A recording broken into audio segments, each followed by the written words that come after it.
ఇది నా gold necklace. ఈ గోల్డ్ నెక్లెస్‌లో మెయిన్ ఆ పింక్ స్టోన్ అనేది ఊడిపోయింది. సో, దాన్ని ఎలా ఫిక్స్ చేసాము అనేది చూపిస్తాను.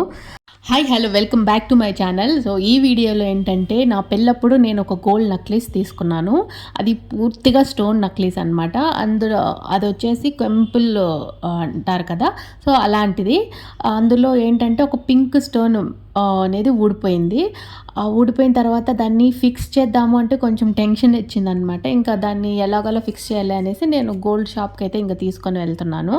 సో, ఎక్కడ ఊడిపోయిందో చూపిస్తాను. సో, ఇక్కడ నేను చూపిస్తున్నాను కదా! డాలరు మెయిన్ అదే స్టోన్ అనేది ఊడిపోయింది. జస్ట్ వాళ్ళు ఏం చేశారంటే గమ్మె ఏదో ఏసి అంటించినట్టు అనిపిస్తుంది. అలానే ఊడిపోయి పడిపోయిందనమాట. నేను ఏం చేద్దాం ఫెవికిల్ గానీ, ఫెవిక్విక్ అలాంటివేసి అతికిచ్చేద్దాం అనుకున్నాను. బట్ ఫ్యూచర్‌లో మళ్ళీ మనం అది పడిపోతుందేమో అనేసి నాకు మళ్ళీ భయం వేసింది. ఎందుకులే రిస్క్ తీసుకోవడం అనేసి ఇంకా షాప్‌లో ఒకటేసారి వాళ్ళ దగ్గర బాగా అతికిస్తారు కదా అనేసి స్టోన్స్ దానికి ఏదైనా వేరే గమ్ ఉండొచ్చు కదా అనేసి అక్కడికి తీసుకొని వెళ్దాం అనుకుంటున్నాను. ఒకవేళ మనం అంటించిన మళ్ళీ పడిపోతే నాకు ఆ స్టోన్‌లో కొంచెం ఏదో డిజైన్ లాగా కొంచెం గోల్డ్ అనేది మిక్స్ అయ్యి వచ్చిందనమాట. సో, అది పడిపోతుందనేసి నేను ఇంకా అసలు ధైర్యం కూడా చేయలేదు అంటించాలి అనేసి. అండ్ దానికి ఎక్స్‌టెన్షన్ వచ్చింది కదా! ఆ పైన ఇగ గోల్డ్ చైన్‌లో ఇలా చైన్స్‌గా రింగ్స్‌గా అదొచ్చి బ్లాక్‌గా కొంచెం కనిపిస్తుంది కదా!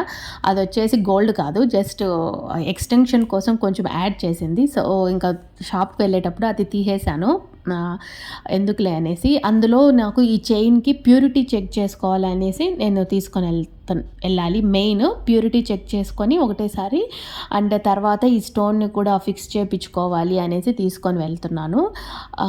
ఇది చూపిస్తున్నాను కదా! స్టోన్ ఇలా ఉంటుంది. ఆ స్టోన్ పైన కొంచెం చిన్న లీఫ్ లెక్క వచ్చిందనమాట పైన గోల్డ్. సో, అందుకనేసి నేను ధైర్యం చేయలేదు. ఎందుకులే అనేసి నేనైతే అలానే పెట్టేశాను. సో, ఇంకా దాన్నైతే ఎక్స్‌టెన్షన్‌ని తీసేశాను వెళ్ళేటప్పుడు. తర్వాత చైన్‌ని మాత్రం తీసుకొని వెళ్ళాను. ఎందుకంటే ప్యూరిటీ చెక్ చేసేటప్పుడు అలాంటివి ఎక్స్‌టెన్షన్స్ అలా ఉండకూడదు కదా!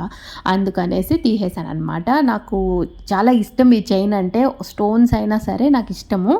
యాక్చువల్‌గా నాకు దీని గురించి నేను గోల్డ్ నా పెళ్ళప్పుడు ఎలా కొన్నాను అనేసి కొంచెం స్టోరీ లాగా చెప్దాము. అసలు నాకు దాని గురించి అసలు ఏమీ తెలీదు. సో, నేను ఎలా కొన్నాను అనేసి నెక్స్ట్ వీడియోలో చెప్తాను. అండ్ ఇది అయితే నేను యాక్చువల్‌గా బంగారు షాప్‌కి ఎందుకెళ్ళాలి అనుకుంటున్నాను అంటే దీనికి ఒకటేసారి ప్యూరిటీ చెక్ చేసి దీని స్టోన్‌ను ఫిక్స్ చేపించుకొని తర్వాత మేము కొంచెం గోల్డ్ స్కీమ్ కట్టాము. దానికి ఏదొస్తే అది తీసుకోవాలి అనేసి వెళ్తున్నామనమాట.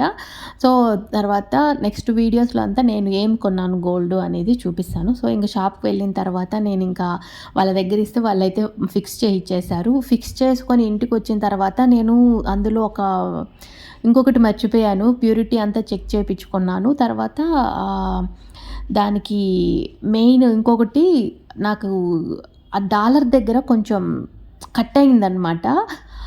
మెయిన్ ఎళ్ళిందే దానికి. యాక్చువల్‌గా నేను ఆ స్టోన్ మాత్రం ఫిక్స్ చేపించుకొని వచ్చేసాను.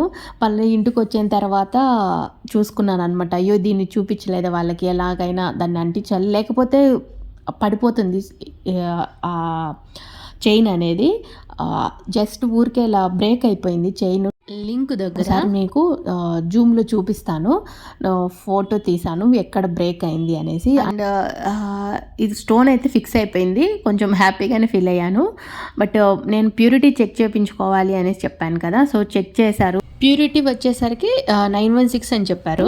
మనకి కావాలి అనుకుంటే మేము మెల్ట్ చేసిన తర్వాత అది ఎంత ప్యూరిటీ ఉంటుందో చెప్తాము. 916 అయినా కొన్ని అయితే 22 క్యారెట్స్ ఉండవు అని మాత్రం చెప్పారు మాకైతే. ఎందుకంటే ఆ చైన్‌లో హాల్ మార్క్ అనేది కనిపించలేదు. స్టోన్ ఫిక్స్ అవ్వగానే దాని మాట మర్చిపోయాను. మళ్ళీ ఇంకొక రోజు తీసుకొని వెళ్ళాను.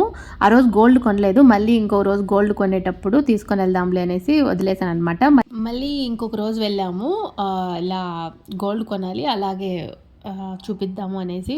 బట్ వాళ్ళు ఆ రోజు చాలా బిజీగా ఉన్నారు. బట్ మళ్ళీ నేను ఆ రోజు చూపించలేదు.